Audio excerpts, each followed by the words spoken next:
Bienvenue pour cette nouvelle plongée. Alors aujourd'hui, on s'intéresse à une histoire assez folle. Un homme, seul la nuit, sur un lac en Amazonie, Oui, et qui tombe nez à nez avec deux anacondas géants endormis. dont un de presque 8 mètres, hein. C'est juste énorme, non? C'est énorme, oui. C'est une des anecdotes marquantes de Paul Rosely. C'est notre source principale aujourd'hui, une conversation avec lui. D'accord. Un conservationniste, c'est ça. Exactement. Il a vécu presque 17 ans au cœur de l'Amazonie péruvienne. Et on va essayer de comprendre ce qui l'a poussé là-bas si jeune, à 18 ans. Et surtout, qu'est-ce qu'il en a retiré de cette immersion totale? Ben voilà, c'est ça notre mission. Voir ce que ça change, concrètement, de ne plus être juste un observateur de la nature sauvage, mais d'en faire partie. Alors, qu'est-ce qui l'a attiré au départ? Juste l'aventure En Amazonie comme un retour à la maison. Pour lui, c'est la plus grande bibliothèque du vivant, une diversité sidérante. Hmm. Et cette immersion, comment il l'a décrit? C'est juste beau ou... Ah non, c'est bien plus que ça. C'est une expérience sensorielle totale. Il parle de la jungle comme d'un endroit vibrant, avec des millions de battements de cœur. Waouh! Mais attention, il insiste aussi sur l'autre face. C'est une marche vers la mort constante. La vie et la mort, c'est un cycle, pas deux choses séparées. Et lui se sentait intégré là-dedans. D'accord, plus séparés mais dedans. C'est ça. Ce qui nous ramène d'ailleurs à l'anaconda. Oui, cette histoire. Il a sauté dessus, c'est ça, sur un serpent de 8 mètres. Exactement. Il raconte ça, oui.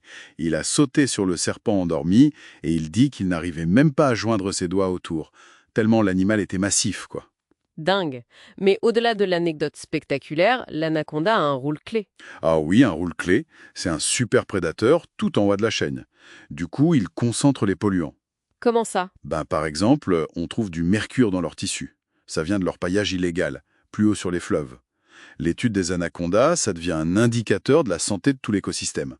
Un signal d'alarme vivant, en quelque sorte. Fascinant. Mais est-ce qu'ils sont si dangereux pour l'homme, vu la taille? Alors justement, Rosely nuance beaucoup ça. Il dit en avoir manipulé plus de 80. 80? Oui. Et jamais une morsure. Leur réflexe, apparemment, c'est plutôt de fuir l'humain. D'accord.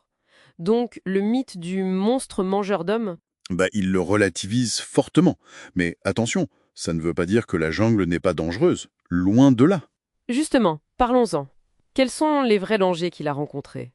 Il a vécu des trucs vraiment terrifiants. À 19 ans, il a chopé une infection SARM. SARM? C'est... C'est une bactérie hyper résistante aux antibiotiques. Il avait le visage couvert de pustules. Il a vraiment cru mourir. Tout seul, isolé. Il a été sauvé in extremis par des bûcherons. Mon Dieu.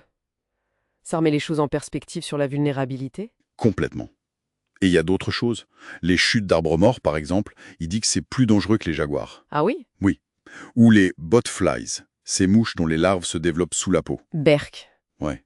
Et même faire du feu avec l'humidité constante, c'est un combat de tous les jours. Donc, la survie, c'est pas juste éviter les gros animaux. C'est une lutte constante contre tout, en fait. Le petit, l'invisible. C'est exactement ça. Une négociation permanente. Et ça met en lumière l'importance cruciale du savoir local. Ah, le guide dont il parle, hein. Oui, Gigi, un indigène qui savait lire la jungle comme personne. Repérer une piste de jaguar invisible pour nous, trouver la plante pour soigner une infection. Ce savoir ancestral est vital. Et c'est de toute cette expérience, la beauté, le danger, la survie, qu'est née sa volonté de protéger cet endroit. Tout à fait.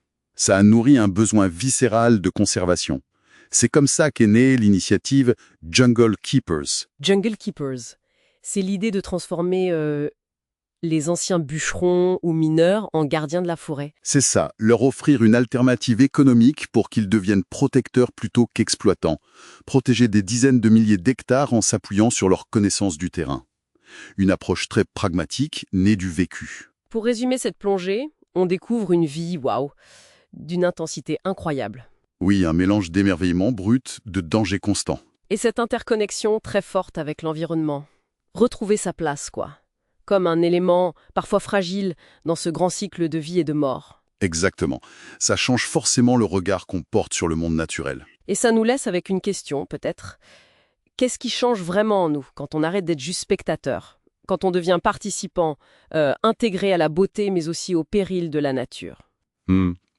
Et qu'est-ce que cette expérience intime, cette confrontation à la vie foisonnante et à la mort omniprésente de la jungle, nous apprend sur nos propres responsabilités écologiques?